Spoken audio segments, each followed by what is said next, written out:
Sup everyone, you caught me in another episode of AP Euro KEKW review. This is going to be unit 3 of the KEKW review, which is mainly going to be covering absolutism and constitutionalism and the different events that surround those two political ideologies.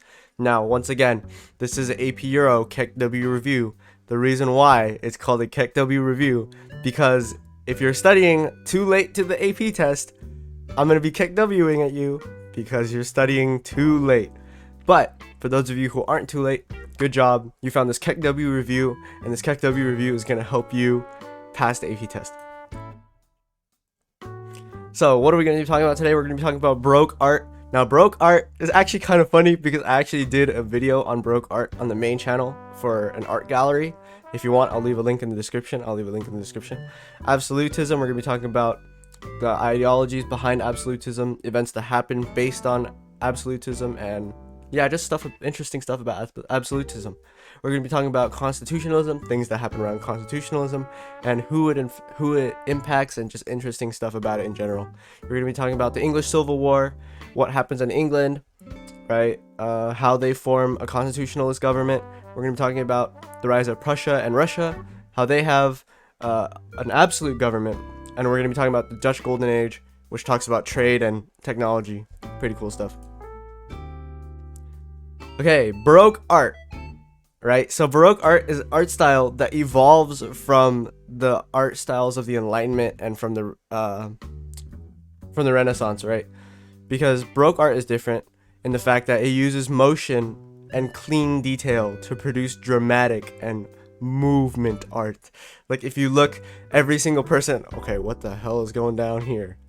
What is that? I did not notice that in the first place. Okay. Yeah, so there's a lot of movement. It's really like dramatic and stuff. I mean, it doesn't have to be as bound in reality as like Renaissance art has to be, but Baroque art is just a lot of movement, right? It's pretty dramatic. It's pretty cool. Again, I do have a Baroque art video linked down below on the main channel, so check that out. That'd be pretty cool. It was a lot of fun. Absolutism. So absolutism is the acceptance of an absolute monarch in a political matter, usually ruled as a form of a king or a queen. In the case of Russia, it's a Tsar, right? But yeah, you can see like a figurehead who has majority of the power. And the thing about absolutism, right, is absolutism is different in the fact that citizens give up their rights in order to have freedom, or in order to have protection. You can still do what a normal everyday citizen does, it's just that you don't really have the same rights or protections that you would otherwise. It was kind of this belief of the nature of man, right? The nature of man, right? Where everyone was going to be chaotic and we needed a government to control the people. So they had absolutism. Yeah, government. Woohoo. Constitutionalism is the exact, or it's not really the exact opposite of absolutism, but it's kind of on the other side of the spectrum, right? It's the acceptance of a constitution in political matters. So this actually keeps your rights, right? There's this thing called natural rights that some people have. We talk about this in a push in the future, but it's the life, liberty, and happiness, right? So they establish those. Rulers such as king or queens are present, but they have limited powers, or it's just a straight up parliament that rules, right? We can see the first instances of democracy here, right? And some people sacrifice some rights, not all of them, but some of them, for protection, right? Next, we're going to be looking at the English Civil War. So the English Civil War is quite interesting because it was fought between the Parliament and between the Royalists. The parliamentarians and the Royalists, right? So some people who supported English Parliament, who wanted a constitutional government, and some people who wanted absolute monarch royalist government. As you can tell, I'm sure you know that the parliamentarists actually won the war. But what you didn't probably know was that Charles I was executed, his son Charles II was exiled, and the English monarchy was replaced with the Commonwealth of England. So basically, England became like really constitutionalist for a while. Some important things to keep in mind, that this government was actually constitutional, meaning that England was one of the first countries to give their people rights and freedoms. And you can see that because they get access to rights and rights and freedoms so early on compared to everyone else. In the future, England's gonna actually skyrocket past everyone in terms of the Industrial Revolution and stuff. They're gonna go wild, right? They're gonna absolutely tear up the scene. Next slide. Okay, the rise of Prussia and Russia, right? So Brandenburg is a Prussian state that actually really gets important and influential literally in like the shortest amount of time ever, like 2 centuries.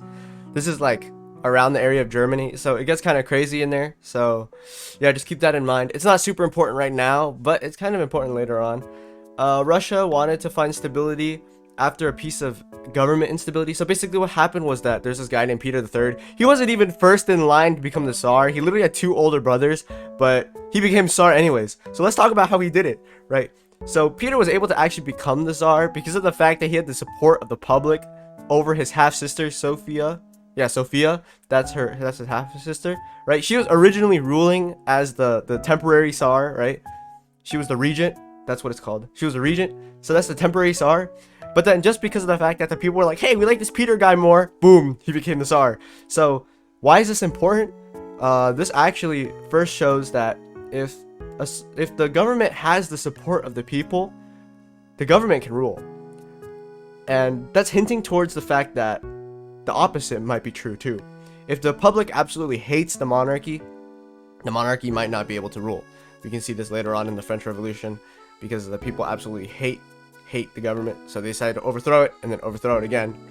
Yeah, cool. Ivan the Terrible. So I do have a friend named Ivan, but he is not as terrible as Ivan the Terrible, even though some people say Ivan the Terrible. His nickname can also be considered Ivan the Awesome, right? So basically what happened is Peter III, Tsar of Russia, leaves to tour Western Europe because he has this like strange obsession with Western Europe. He thinks it's like the best thing ever, and like, why would you not? It's actually the best thing ever. So he leaves to tour Western Europe, and Ivan the Terrible tries to reestablish his half-sister Sophia as the regent or the Tsar, right? He has this whole like stressy revolution, right? He tries to reestablish Peter's half-sister as the Tsar, but the revolution fails and all of them are dead. They all get executed and tortured. Yeah, pretty cool. The Dutch Golden Age. So there were a couple of things that are important to note about the Dutch Golden Age, right? The Dutch Golden Age mostly impacted the working class. They started to control the economy instead of the actual monarchs themselves, because, you know, why would the monarchs need to control the economy? That's something for the middle class to do, right? The Dutch Revolt basically lets them defeat the Spanish and gives them more like power and support from their people, right? Stuff about nationalism, stuff about being independent, right?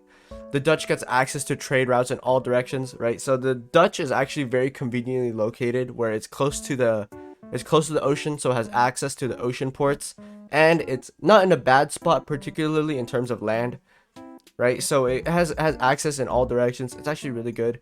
And another thing is that the Dutch actually have a really solid hold on the spice trade in India.